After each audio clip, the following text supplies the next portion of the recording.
Primera estación. Jesús es condenado a muerte. Pilato les dijo: ¿Qué mal ha hecho? Ellos gritaron más fuerte: ¡Crucifícalo! Y Pilato, queriendo complacer a la gente, les soltó a Barrabás. Y a Jesús, después de azotarlo, lo entregó para que lo crucificaran. Jesús está solo ante el poder de este mundo y se somete hasta el final a la justicia de los hombres. La muchedumbre elige a Barrabás y abandona a Jesús. La gente quiere la justicia de la tierra y opta por el justiciero, aquel que podría liberarles de la opresión y del yugo de la esclavitud. Pero la justicia de Jesús no se cumple con una revolución. Pasa a través del escándalo de la cruz. Cada uno de nosotros forma parte hoy de la muchedumbre que grita: «Crucifícale». Nadie puede sentirse excluido. La muchedumbre y Pilato, en efecto, están dominados por una sensación interior que congrega a todos los hombres: el miedo. El miedo a perder las propias seguridades, los propios bienes, la propia vida. Pero Jesús señala otro camino.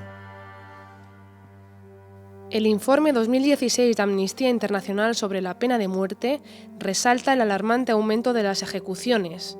Nunca en los últimos 25 años habían sido ejecutadas tantas personas por estados de todo el mundo. 1.634 personas fueron ejecutadas en el año 2015. El dato supone un aumento de más del 50%.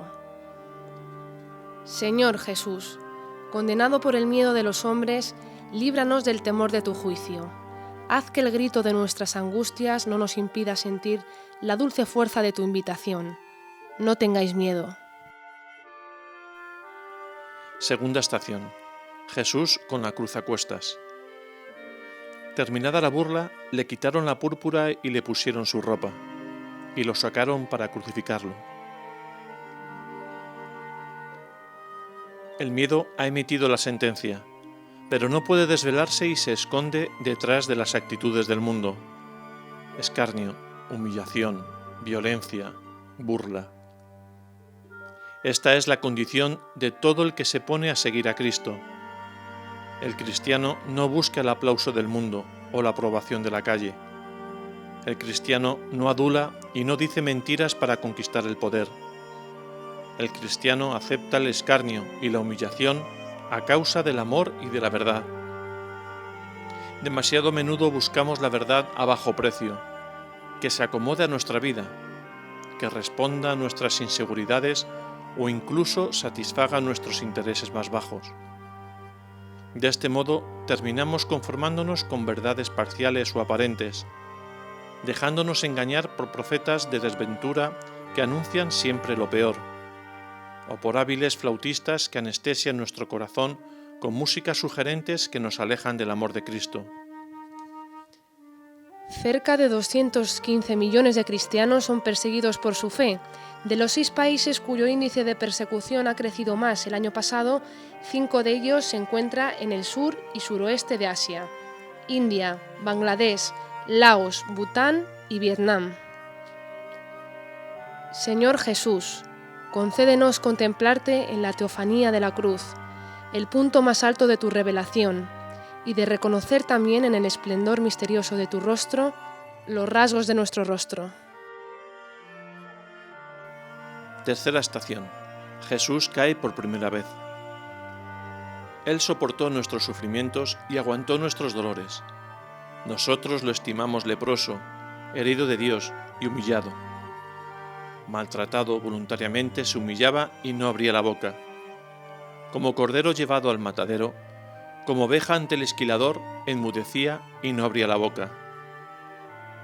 En esta caída está Jesús, que da sentido al sufrimiento de los hombres. El sufrimiento para el hombre es a veces un absurdo, incomprensible para la mente, presagio de muerte. Jesús cae bajo el peso de la cruz, pero no queda aplastado. Cristo está allí, descartado entre los descartados, último entre los últimos, náufrago entre los náufragos. Dios se hace cargo de todo eso, un Dios que por amor renuncia a mostrar su omnipotencia, pero que así, Precisamente así, caído en tierra como grano de trigo, Dios es fiel a sí mismo, fiel en el amor. España se mantiene como líder de la Unión Europea en consumo de cocaína y cannabis entre los jóvenes. Este dato crece cuando hablamos de la población mundial, en la que 1 de cada 20 adultos, es decir, alrededor de 250 millones de personas de entre 15 y 64 años, consumieron por lo menos una droga. Haznos comprender, Señor, cuánta libertad y fuerza interior hay en esta inédita revelación de tu divinidad, tan humana como para caer bajo el peso de la cruz de los pecados del hombre, tan divinamente misericordiosa como para derrotar el mal que nos oprimía.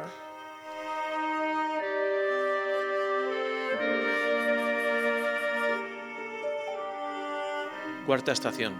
Jesús encuentra a su madre. Dios ha querido que la vida venga al mundo a través del dolor del parto, a través del sufrimiento de una madre que da la vida al mundo. Todos necesitamos una madre, también Dios. El Verbo se hizo carne en el seno de una virgen. María lo acogió, lo dio a luz en Belén, lo envolvió en pañales, lo protegió y lo hizo crecer con el calor de su amor, y lo acompañó hasta su hora. Ahora, a los pies del Calvario, se cumple la profecía de Simeón. Una espada le atravesará el corazón. María ve al Hijo desfigurado y exánime bajo el peso de la cruz. Ojos dolorosos, los de la madre, partícipe hasta en el extremo en el dolor del Hijo, pero también ojos llenos de esperanza, que desde el día de su sí al anuncio del ángel no han dejado de reflejar esa luz divina que brilla también en este día de sufrimiento. María es mujer y madre, genio femenino y ternura, sabiduría y caridad. María, como madre de todos, es signo de esperanza para los pueblos que sufren dolores de parto, y como una verdadera madre, ella camina con nosotros, lucha con nosotros, y derrama innecesariamente la cercanía del amor de Dios. El número de abortos aumenta en el mundo, llegando a la cifra de 56 millones en 2015. El 78% se ubican en los países en desarrollo y el 22% restante en los desarrollados. El aborto es un negocio que deja cada año más de 40 millones de euros en España y que se reparten entre los 191 centros abortistas. Oh María, Madre del Señor, ahora que tu Hijo nos revela el rostro del Padre hasta las últimas consecuencias del amor, caminas en silencio tras sus huellas, como primera discípula de la cruz. Oh María, Virgen fiel, cuida de todos los huérfanos de la tierra, protege a todas las mujeres explotadas y maltratadas. Quinta estación. El cirineo ayuda a Jesús a llevar la cruz. Y a uno que pasaba de vuelta del campo, a Simeón de Cirene, el padre de Alejandro y de Rufo, lo forzaron a llevar la cruz, y llevaron a Jesús al Gólgota, que quiere decir lugar de la calavera. En la historia de la salvación aparece un hombre desconocido, Simón de Cirene, un trabajador que volvía del campo. Le obligaron a llevar la cruz. Cuando el sufrimiento toca a la puerta, nunca es bien recibido. Se presenta siempre como una imposición, a veces incluso como una injusticia, y nos puede encontrar dramáticamente desprevenidos. Una enfermedad puede acabar con nuestros proyectos de vida. El cirineo nos ayuda a entrar en la fragilidad del alma humana y nos descubre otro aspecto de la humanidad de Jesús. Hasta el Hijo de Dios tuvo necesidad de alguien que lo ayudara a llevar la cruz. ¿Quién es el cirineo? Es la misericordia de Dios presente en la historia de los seres humanos. Dios se ensucia las manos con nosotros, con nuestros pecados y fragilidades. No se avergüenza y no nos abandona. España es uno de los países que envía un mayor número de misioneros.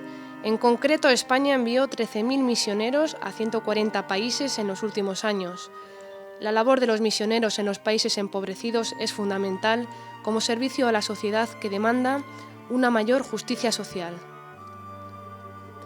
Señor Jesús, mientras tu cruz da sentido a todas nuestras cruces, a nosotros se nos da la gracia más grande de la vida, participar activamente en el misterio de la redención, ser instrumentos de salvación para nuestros hermanos.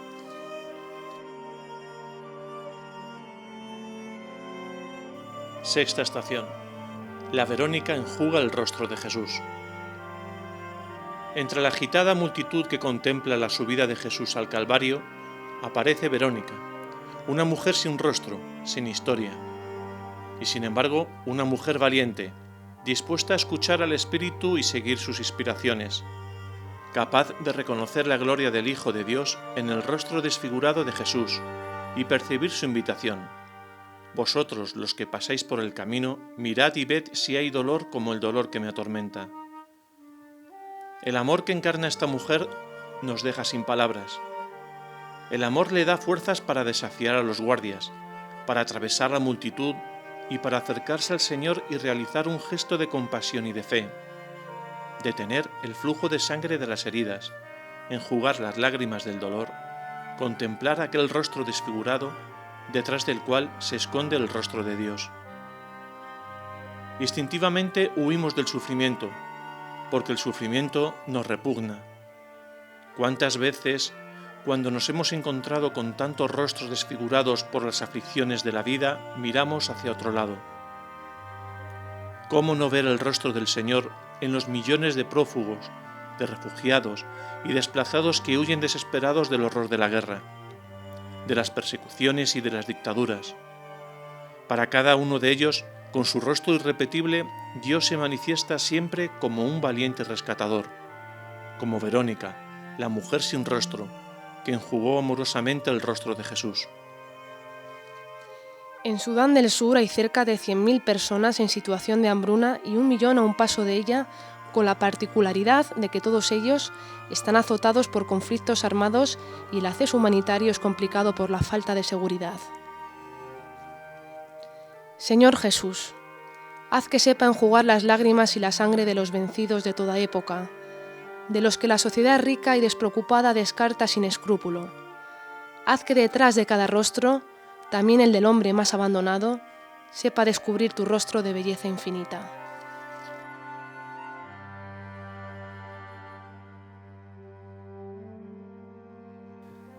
Séptima estación. Jesús cae por segunda vez. Fue traspasado por nuestras rebeliones, triturado por nuestros crímenes. Nuestro castigo saludable cayó sobre él, sus cicatrices nos curaron. Jesús cae de nuevo, aplastado pero no aniquilado por el peso de la cruz. Una vez más descubre su humanidad. Es una experiencia al límite de la impotencia, de vergüenza ante quienes lo afrentan, de humillación ante quienes habían esperado en él. Nadie quisiera nunca caer por tierra y experimentar el fracaso, especialmente delante de otras personas. Con frecuencia los hombres se rebelan contra la idea de no tener poder, de no ser capaces de llevar adelante la propia vida. Jesús, en cambio, encarna el poder de los sin poder. Experimenta el tormento de la cruz y una fuerza salvadora de la fe. Solo Dios puede salvarnos. Solo Él puede transformar un signo de muerte en una cruz gloriosa. Si Jesús ha caído en tierra por segunda vez por el peso de nuestros pecados, aceptemos entonces que también nosotros caemos, que hemos caído, que aún podemos caer en nuestros pecados. Reconozcamos que no podemos salvarnos por nosotros mismos, con nuestras propias fuerzas. El tren de la muerte que transporta migrantes hacia la frontera con México deja a su paso miles de migrantes que mueren en su intento por conquistar el sueño americano. Muchos de ellos caen a las vías perdiendo parte de sus miembros. Señor Jesús, haznos tomar conciencia de nuestro pecado, la voluntad de volver a levantarse que nace del dolor. Da a toda tu Iglesia la conciencia del sufrimiento. Ofrece en particular a los ministros de la reconciliación el don de las lágrimas por sus pecados.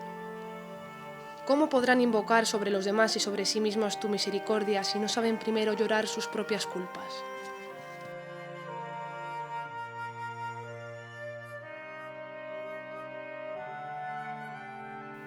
Octava estación. Jesús encuentra a las mujeres de Jerusalén. Los seguía con un gran gentío del pueblo y de mujeres que se golpeaban el pecho y lanzaban lamentos por él. Jesús se volvió hacia ellas y les dijo: «Hijas de Jerusalén, no lloréis por mí, llorad por vosotras y por vuestros hijos». Jesús, aunque está desgarrado por el dolor y busca refugio en el Padre, siente compasión del pueblo que lo seguía y se dirige directamente a las mujeres que lo están acompañando por el camino del Calvario, y hace un enérgico llamamiento a la conversión. «No lloréis por mí», dice el Nazareno, «porque yo estoy haciendo la voluntad del Padre, sino llorad por vosotras, por todas las veces que no hacéis la voluntad de Dios». Es el Cordero de Dios el que habla, y que llevando sobre sus hombros el pecado del mundo, purifica los ojos de estas hijas, que ya se dirigen hacia Él, aunque de modo imperfecto. ¿Qué tenemos que hacer? La respuesta es simple y precisa: convertíos. Una conversión personal y comunitaria. Rezad unos por otros para que os curéis. No hay conversión sin caridad, y la caridad es el modo de ser Iglesia. El 80% de las víctimas de la trata de personas son mujeres y niñas. Se estima que unas 50.000 personas entran cada año en España para trabajar clandestinamente. En Europa son 500.000 y en el mundo casi 3 millones. De este informe se desprende que 70 de cada 100 mujeres son obligadas a prostituirse.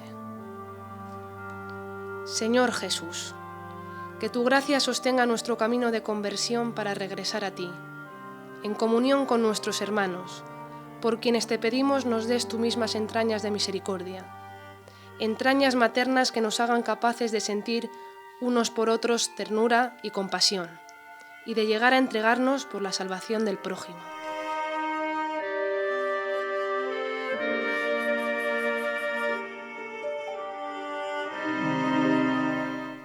Novena estación. Jesús cae por tercera vez. Jesús cae por tercera vez. El Hijo de Dios experimenta hasta en las últimas consecuencias la condición humana. Con esta caída entra aún más plenamente en la historia de la humanidad y acompaña en todo momento a la humanidad que sufre. Yo estoy con vosotros todos los días hasta el final de los tiempos. ¿Cuántas veces los hombres y las mujeres caen por tierra? ¿Cuántas veces los hombres y las mujeres y los niños sufren por la familia dividida? ¿Cuántas veces los hombres y las mujeres piensan que no tienen más dignidad porque no tienen un trabajo? ¿Cuántas veces los jóvenes están obligados a vivir una vida precaria y pierden la esperanza en el futuro? Gracias a la misericordia de Dios, Él ha bajado hasta este punto, hasta estar tendido en el polvo del camino, polvo mojado por el sudor de Adán y la sangre de Jesús y de todos los mártires de la historia, polvo bendecido por las lágrimas de tantos hermanos que murieron por la violencia y la explotación del hombre por el hombre. A este polvo bendito, ultrajado, violado y depredado por el egoísmo humano, el Señor ha reservado su último abrazo. Europa es el continente con mayor número de divorciados, mientras tanto España se sitúa entre los 5 primeros países, alcanzando un 61%. La familia es pieza clave en la construcción de la sociedad y de sus valores. Señor Jesús, te pido, Dios de la misericordia, por todos los que se encuentran postrados por tierra por tantos motivos: pecados personales, matrimonios fracasados, soledad, pérdida del trabajo, dramas familiares, angustia por el futuro.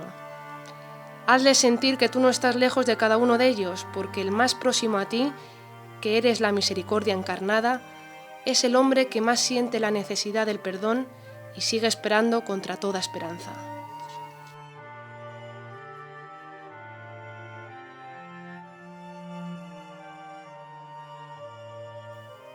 Décima estación. Jesús es despojado de sus vestiduras. Después lo crucificaron y los soldados se repartieron sus vestiduras, sorteándolas para ver qué le tocaba a cada uno. A los pies de la cruz, bajo el crucificado y los ladrones que sufren, están los soldados que se disputan las vestiduras de Jesús. Es la banalidad del mal, La mirada de los soldados es ajena a este sufrimiento y distante de la historia que los rodea. Parece que lo que está sucediendo no les afecta. Aquel cuerpo despojado de todo, menos del amor, encierra en sí el inmenso dolor de la humanidad y habla de todas sus heridas, sobre todo de las más dolorosas, las llagas de los niños profanados en su intimidad. Aquel cuerpo mudo y sangrante, flagelado y humillado, indica el camino de la justicia de Dios que transforma el sufrimiento más atroz en la luz de la resurrección. De acuerdo con fuentes de las Naciones Unidas, actualmente existen en el mundo hasta 150 millones de niños de la calle. Desplazados de sus casas por la violencia, son forzados a ganarse la vida en las calles, hurgando, mendigando, vendiendo en los barrios de chabolas. Señor Jesús, te pedimos, Señor, por quien ha sido violado en su intimidad, por quien no comprende el misterio de su propio cuerpo, por quien no lo acepta o desfigura su belleza, por quien no respeta la debilidad y la sacralidad del cuerpo que envejece y muere, y que un día resucitará.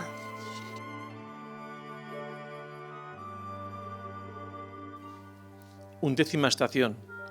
Jesús es clavado en la cruz. Uno de los malhechores crucificados lo insultaba diciendo: ¿No eres tú el Mesías? Sálvate a ti mismo y a nosotros. Pero el otro lo increpaba diciéndole: ¿No tienes temor de Dios? ¿Tú que sufres la misma pena que Él? Nosotros la sufrimos justamente porque pagamos nuestras culpas, pero Él no ha hecho nada malo. Y decía: Jesús, acuérdate de mí cuando vengas a establecer tu reino. Y Él respondió: Yo te aseguro que hoy estarás conmigo en el paraíso. A la derecha y a la izquierda de Jesús están los dos malhechores, probablemente dos asesinos. Estos dos malhechores interpelan al corazón de todo hombre porque muestran dos modos diferentes de estar en la cruz. El primero maldice a Dios, el segundo reconoce a Dios en esa cruz. El primer malhechor propone la solución más cómoda para todos, propone una salvación humana, y su mirada está dirigida hacia abajo. La salvación para él significa escapar de la cruz y acabar con el sufrimiento. Es la lógica de la cultura del descarte. Pide a Dios eliminar todo lo que no es útil ni digno de ser vivido. El segundo malhechor, sin embargo, no negocia una solución. Propone una salvación divina y su mirada está dirigida totalmente en el cielo. Para él, la salvación significa aceptar la voluntad de Dios incluso en las peores condiciones. Es el triunfo de la cultura del amor y del perdón. Es la locura de la cruz, ante la cual toda sabiduría humana desaparece y queda en silencio. Iqbal Masih tenía 4 años cuando su padre le vendió a una fábrica de alfombras de Punjab porque necesitaba un préstamo para pagar la boda del hijo mayor. Fue asesinado el 16 de abril de 1995 en Pakistán, cuando tenía 12 años, por denunciar la situación de millones de niños en los telares. Su testimonio representa a los más de 400 millones de niños esclavos en el mundo. Tú, crucificado por amor, dame ese perdón tuyo que olvida y esa misericordia que recrea. Hazme experimentar en cada confesión la gracia que me ha creado a tu imagen y semejanza, y que me recrea cada vez que pongo mi vida, con todas sus miserias en las manos misericordiosas del Padre.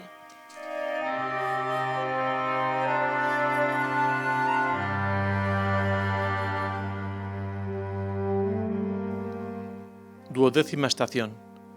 Jesús muere en la cruz. Al mediodía se oscureció toda la tierra hasta las 3 de la tarde, y a esa hora Jesús exclamó en voz alta: Eloí, Eloí, lama sabactani, que significa: Dios mío, ¿por qué me has abandonado? Algunos de los que se encontraban allí, al oírlo, dijeron: Está llamando a Elías. Uno corrió a mojar una esponja en vinagre y poniéndola en la punta de una caña, le dio de beber diciendo: Vamos a ver si Elías viene a bajarlo. Entonces Jesús, dando un grito, expiró.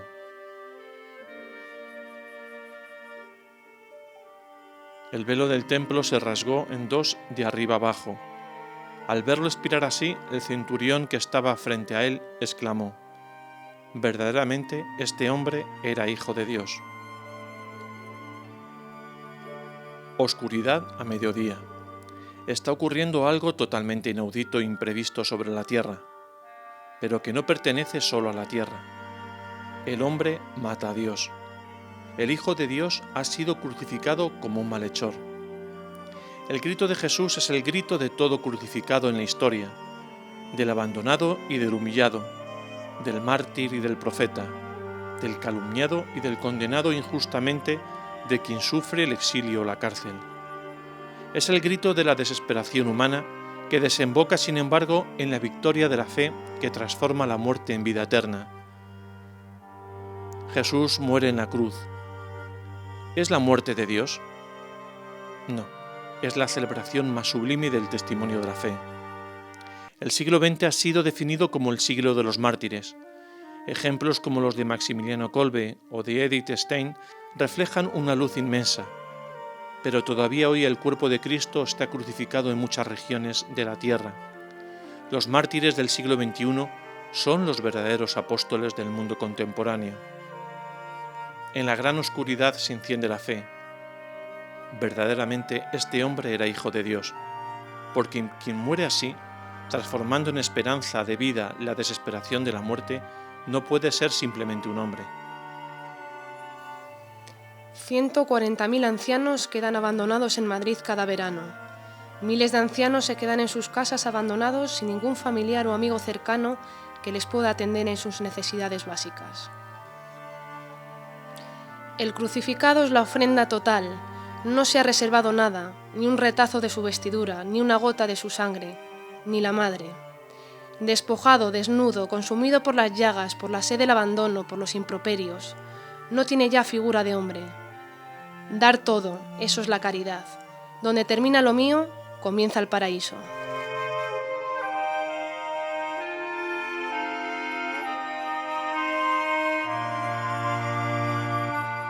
Decimotercera estación. Jesús es bajado de la cruz. Al anochecer, como era del día de la preparación, víspera del sábado, vino José de Arimatea, miembro noble del Sanedrín, que también aguardaba el reino de Dios. Se presentó decidido ante Pilato y le pidió el cuerpo de Jesús. Este compró una sábana y bajando a Jesús lo envolvió en una sábana. José de Arimatea recibe a Jesús antes de haber visto su gloria. Lo recibe como un derrotado, como un malhechor, como un excluido.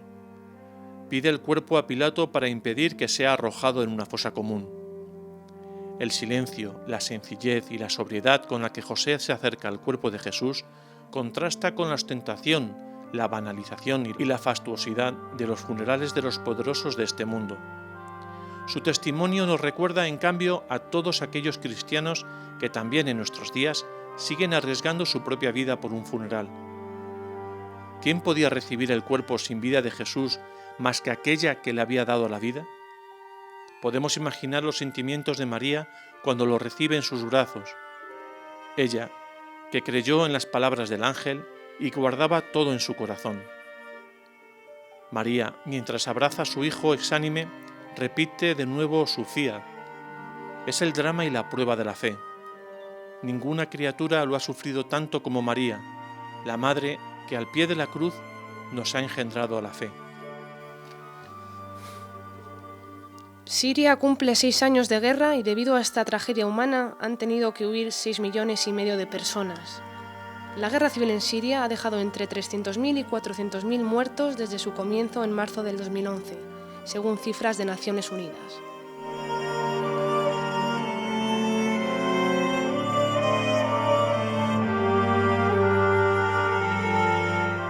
Decimocuarta estación. Jesús expuesto en el sepulcro. José, tomando el cuerpo de Jesús, lo envolvió en una sábana limpia, lo puso en el sepulcro nuevo que se había excavado en la roca, rodó una piedra grande a la entrada del sepulcro y se marchó. Mientras José sella la tumba de Jesús, él desciende a los infiernos y abre sus puertas de par en par. Lo que la Iglesia occidental llama descenso a los infiernos, la Iglesia oriental lo celebra ya como el Anastasis, es decir, resurrección. Así es como las iglesias hermanas comunican al hombre la plena verdad de este único misterio. Esto dice el Señor Dios: Yo mismo abriré vuestros sepulcros y os sacaré de ellos, pueblo mío. Pondré mi espíritu en vosotros y viviréis. El hombre, deslumbrado por unas luces que tienen el color de las tinieblas, empujado por las fuerzas del mal, hizo rodar una gran piedra y te ha encerrado en el sepulcro. Pero nosotros sabemos que tú, Dios humilde, en el silencio en el que nuestra libertad te ha depuesto, estás más activo que nunca, generando nueva gracia en el hombre que amas. Entra pues en nuestros sepulcros, enciende de nuevo la llama de tu amor en el corazón de todo hombre, en el seno de toda familia, en el camino de cada pueblo. Oh Cristo Jesús, todos caminamos hacia nuestra muerte y nuestra tumba. Permítenos detenernos en espíritu junto a tu sepulcro, que el poder de la vida que se ha manifestado en él traspase nuestros corazones, que esta vida sea la luz de nuestra peregrinación terrena.